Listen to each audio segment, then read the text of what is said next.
Xbox is dead. Has been popping up absolutely everywhere these days. Hello, welcome back to the channel and welcome back to Game Dev Discusses. Today we're going to be talking about the long, excruciating, drawn out death of Xbox. Or at least that's what people think's happening. The gameplay in the background today is Ori and the Blind Forest being played on an Xbox One. Let's get into things. So, as I'm sure you've seen, Xbox is dead or Xbox is dying has been a topic of conversation that's been popping up in recent weeks, although then again it's really been just popping up for years at this point.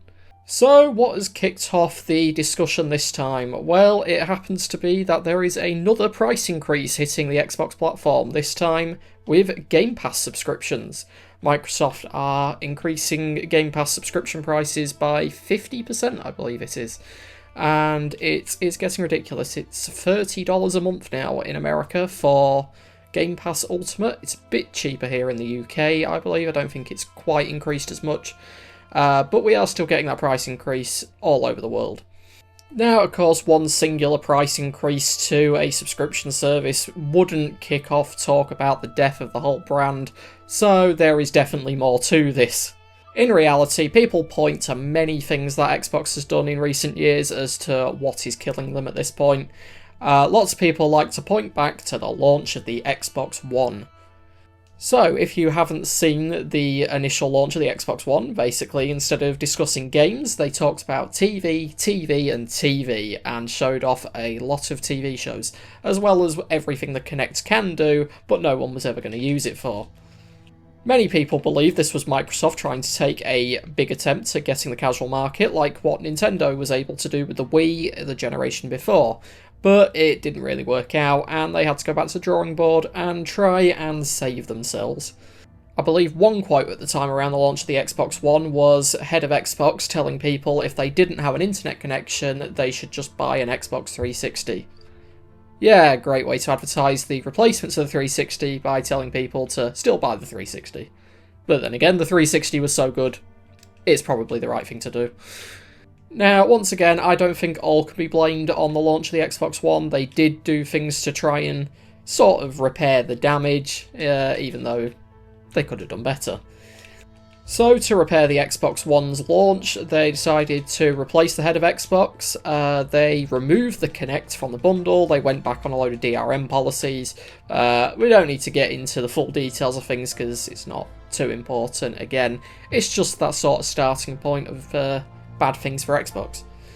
So, of course, because we do things from a developer's perspective here, I should probably point out that at that time, I don't think anything going on with the Xbox One launch was a massive problem to developers. I wasn't in the industry at that time, I would have been too young, but I don't think it would have caused any massive issues that the Xbox One had a bit of a rough start. Of course, they did get things moving that generation, even if it was very, very slightly. And they did launch Game Pass for the first time, which did end up being sort of a big deal. So when Game Pass came out, it's this nice cheap monthly subscription. I think it was only in the UK about £7 a month, and you would have access to a catalogue of, at the time, Xbox exclusives and a few third-party games, but it was a good start. So, when Game Pass first came out, it did have that little bit of popularity. People were thinking it's a good idea, and it was sort of being called the Netflix for games, and it was kind of living up to it. Of course, again, from a developer's point of view, Game Pass had its advantages and its disadvantages. For developers, the biggest advantage of Game Pass was just being able to get your game out there to the Xbox audience and have it be visible in that Game Pass library. And of course, more people were likely to check your game out if they didn't have to pay for it separately and it was just part of their subscription.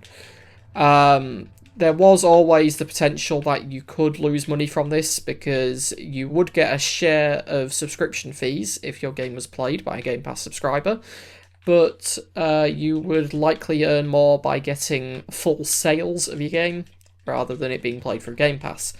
But, of course, if no one was playing your game in the first place, it might be better to take the Game Pass deal.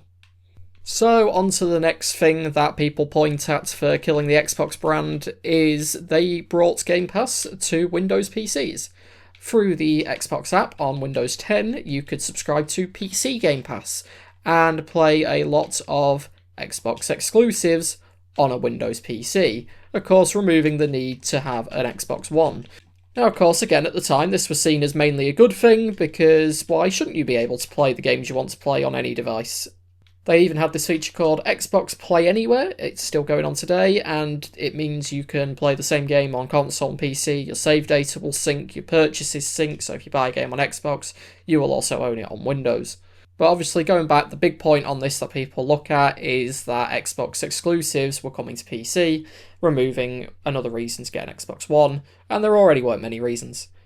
Now, personally, during that generation, I did choose to go with the Xbox One myself. Don't know why at the time. Guess I had an Xbox 360 and just decided to carry on with Xbox. Did get a PS4 eventually, though. Now, I actually quite liked the Xbox One at the time.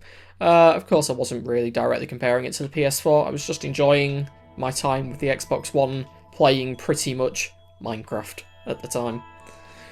But of course, I was becoming one of few people to enjoy the Xbox One, as many PC players saw no reason to get the Xbox One for the exclusives they could already play on their PC. They weren't really winning over anyone on the PlayStation side either, because again, they would probably just get a PC if they wanted to play the exclusives. Now, of course, continuing past the Xbox One and onto the current gen, Xbox Series S and Xbox Series X consoles, Game Pass did continue, and exclusives were non-existent, considering they were all on PC, or even, more recently, on the PS5. Now, of course, Xbox exclusives being released on other console platforms wasn't even new coming to the PS5. Xbox had already released some published games on the Nintendo Switch. Now, that actually brings us nicely onto the game being played in the background, Ori and the Blind Forest. This was an Xbox One exclusive. It was published by Microsoft Studios, and it released on the Nintendo Switch in, I think, 2019. And it really was the full fat experience. There was no real downside to playing it on the Switch over an Xbox One. Even graphically, it looks identical, frame rate's identical, so even from that technical point of view, there's no advantage. You can even actually earn Xbox achievements. You can log in with a Microsoft account, earn achievements in-game, and they will actually show up on your Xbox One or Series console when you look at your profile. Now, of course, this wasn't even the only game. I don't think it was actually even the first. I think Minecraft Bedrock Edition was probably the first sort of Xbox game with this sort of link to the Xbox platform from the Switch. But then, for me, the less said about Minecraft Bedrock Edition, the better. Wow, they really messed that one up. And as previously said, more recently, we now have Xbox published games coming to the PS5. These are games published under Xbox Game Studios. You can see it with a few titles. Forza Horizon 5 is probably the biggest example we have at the minute of a game that's actually released. More on that later. And of course we've got Minecraft Bedrock Edition, once again. So with Xbox games literally being on every other platform, and the Xbox Series X and Series S sort of declining in sales, what does Microsoft do? They launch an advertising campaign, and surprisingly, it's not even to sell their Xbox consoles. Of course, the ad campaign I'm talking about, I'm sure you've seen it, is called This Is an Xbox, where they slap the words This Is an Xbox onto literally everything with a screen. So Microsoft were now literally declaring that anything can be an Xbox, so what's the reason to buy an Xbox? Well, of course, this is all still through cloud gaming, so I guess the one reason to buy an Xbox is if you really don't want to pay for a PC, you don't have a PS5, you don't have a Switch, and your internet is too bad for cloud gaming, but you want to play an Xbox exclusive, there you go, get an Xbox. I know at the time this ad campaign was launched, there was sort of a few questions going on amongst developers, which was, is it still worth developing a game for Xbox, or Xbox consoles anyway? Since you are likely to sell more copies of your game on PS5 or Nintendo Switch or even PC, there wasn't really much of an incentive to release it on Xbox, especially when it seemed like Microsoft themselves were even ditching the idea of a console. So with the Xbox brand at its absolute lowest point and Microsoft declaring that you don't even need to buy an Xbox console anymore, what do they go ahead and do? They increase the price of the Xbox Series X and Series S, twice. And they restructured Game Pass along with a load of price increases and trying to justify it by including Fortnite Crew. So of course, with ludicrous price increases coming left, right and centre, what are we supposed to do? Can Microsoft really carry on with Xbox? Well, they definitely seem to be changing things up. Instead of having this focus on a console called an Xbox, they seem to just be spreading the Xbox brand far and wide in all sorts of ways. So of course we've seen 2 Xbox hardware releases this year, which aren't actually Xbox consoles or even made by Microsoft. These are the Quest 3S Xbox Edition, which was a special black and green coloured MetaQuest 3S headset that came with an Xbox controller, and they were advertising that you could play Xbox games on it through cloud gaming. Now, of course, they advertise all this special hardware for doing that, but of course you could just load up the Xbox Cloud Gaming app on any MetaQuest headset, so you didn't even need to buy this one. And more recently, we have now had the release of the ROG Ally X, I believe it's called, which is a special Xbox edition of the ROG Ally handheld. Now, having another special edition Xbox piece of hardware, yeah, that's whatever. But what's more important about this is that Microsoft have released an updated version of Windows 11 that includes an Xbox full screen experience mode, which basically turns a Windows PC into, well, an Xbox console experience. Of course, it is still Windows 11 under the hood with all of its problems, and you will definitely still need a keyboard and mouse at some point. But it could be seen as definitely trying to bridge the gap between the Xbox consoles and Windows PCs, and people are sort of thinking for the next generation of Xbox console, it will literally just be a Windows PC running this full screen experience. Now, that might not be a bad thing in theory, but of course by doing that, Xbox consoles themselves will then be competing with literally any PC on the market, and it would sort of get rid of all reason of getting the Xbox specifically, because you can guarantee Microsoft are going to bump the price up as high as they can. So of course people are going to say, what has sort of caused Microsoft to be in this situation? Why is the current gen consoles, the Series X and Series S, not selling well and sort of just not going in the right direction? Of course, we've talked about how even by the time the Series X, Series S came out, there was less and less reason to have an Xbox console, especially if you had a PC. But of course, Microsoft's head of Xbox, I believe, has said that they lost the worst generation to lose with the Xbox One. Of course, the Xbox One had its problems from launch, and that led to the PS4 getting a nice healthy head start, and most people choosing that to play on that generation. So why did they think it was the worst generation to lose? Well, that comes down to the fact that digital games started to come about and become a lot more common during the Xbox One PS4 generation, and of course people were building their digital game libraries, and they don't transfer well between platforms. So basically the idea here is that because people got the PS4 and were buying all their games on the PlayStation Store, when it came time for the next generation, well, the PS5's backwards compatible with all those games, so we'll get the PS5. Of course, that was even my exact thinking this generation, since I moved across to PS4 towards the end of last gen, and I did actually start picking up quite a few digital games.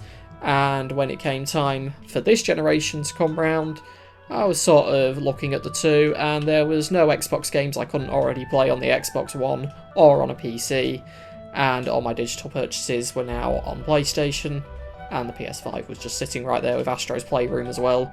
And yes, that was a genuine reason for me getting the PS5 on launch. I really wanted to play Astro's Playroom. So with where things stand at the minute, with Xbox Series consoles not selling great, Xbox's brand going down the toilet, and Game Pass's prices increasing, meaning that there is no one subscribing to Game Pass anymore. Well, for game developers, it once again brings up that question of, is it worth releasing your game on Xbox consoles? Of course, what you've got to remember for developers when you're making a game for console is you have to get expensive development kits, hardware and software, you have to get licenses, you have to go through a lot of hoops to be approved to release your games on the store, and it's just generally not as easy as PC, and it gets harder with the more platforms you want to release on, as well as much more expensive. Now, for anyone out there with an Xbox that likes playing the annual Call of Duty and sports games, the big AAA releases, you've got nothing to worry about. For AAA companies, they already have all this hardware, they already have the developers that know what they're doing, they are just going to continue releasing on Xbox until there isn't an Xbox anymore. But for smaller development studios, and especially indie developers, we're already sort of seeing indie games that are only being released on PS5 and Nintendo Switch, as they are the bigger platforms, and Xbox sort of being left out. So of course, that's usually down to how many players are on Xbox consoles, so that comes down directly to the sales of the Series S and Series X, as to why developers might not consider releasing their game at all on that platform. But of course, the next question now is, with the Game Pass price increases, is it worth considering trying to get a deal to release your game on Game Pass? Now, I've never been through the process of trying to get a game on the Game Pass library, so I don't know what's fully involved, but I'm guessing there's many more hoops to jump through, as well as having to deal with Microsoft directly. And again, potentially you could be missing out on more cash on your sales, because you will only get a cut of Game Pass subscriptions, which if there are less of, that's less people playing the game, less of a cut you get. And of course the other question is, I know for a lot of developers that have had their games listed on Xbox Game Pass, you can be sort of tied into an exclusivity where your game is only on Microsoft platforms, so Xbox and Windows.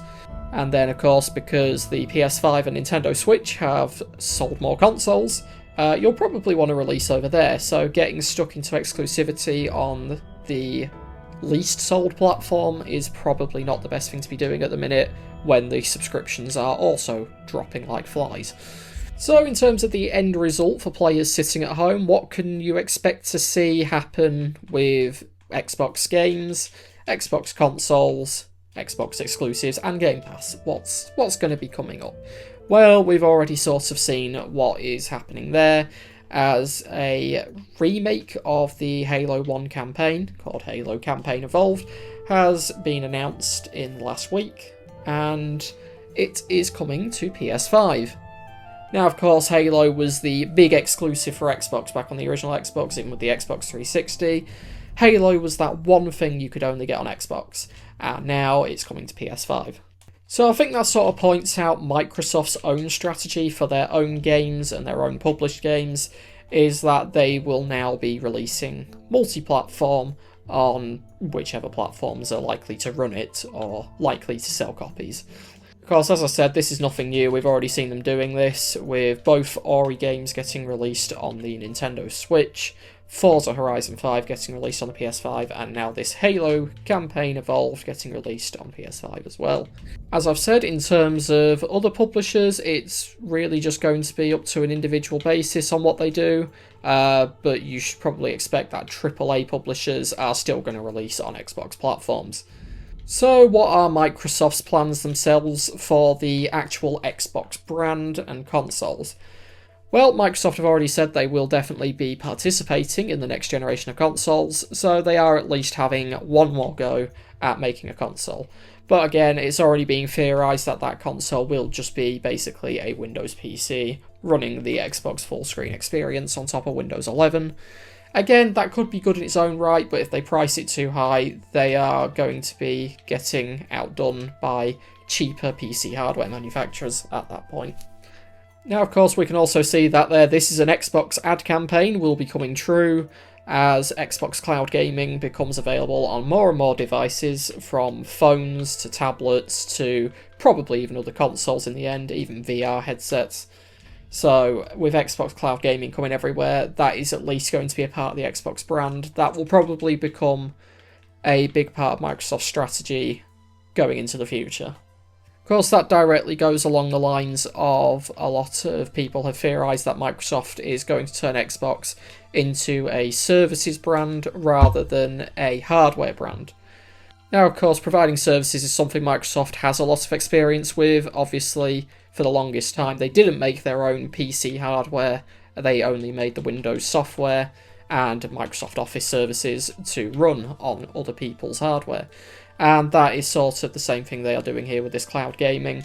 They are making an Xbox service that runs on other people's hardware and having partnerships such as with Meta with the Quest 3S Xbox Edition and with Asus with the ROG Ally X. We can probably expect more of that to come in the future. And of course, all of this stuff is going to still rely on Game Pass. So I think at the minute, Microsoft's biggest focus needs to be on winning people back onto Game Pass. Whether they dare to put the prices back down or not, probably not. It's Microsoft, they like money. And for developers, it's definitely now going to be a question on whether or not to bother releasing games on Xbox consoles, on Xbox Cloud Gaming, on anything Xbox at all, because it's sort of yet to be seen on whether any damage has been done to the brand with the recent price increases and exclusives coming to PS5, and it's sort of yet to be seen if there's any benefits to releasing on Xbox Cloud Gaming. So to answer the question of is Xbox dead, not yet, but it is definitely changing. I don't think Microsoft are going to sit back and just let the Xbox brand die out. They are going to continue it in some form, but I think their focus on having a console is probably going to be going away. So to end off this sort of discussion on Xbox, should developers release their games on Xbox? Probably still yes for now. And should players buy an Xbox? No. No, just buy a PC or a PS5.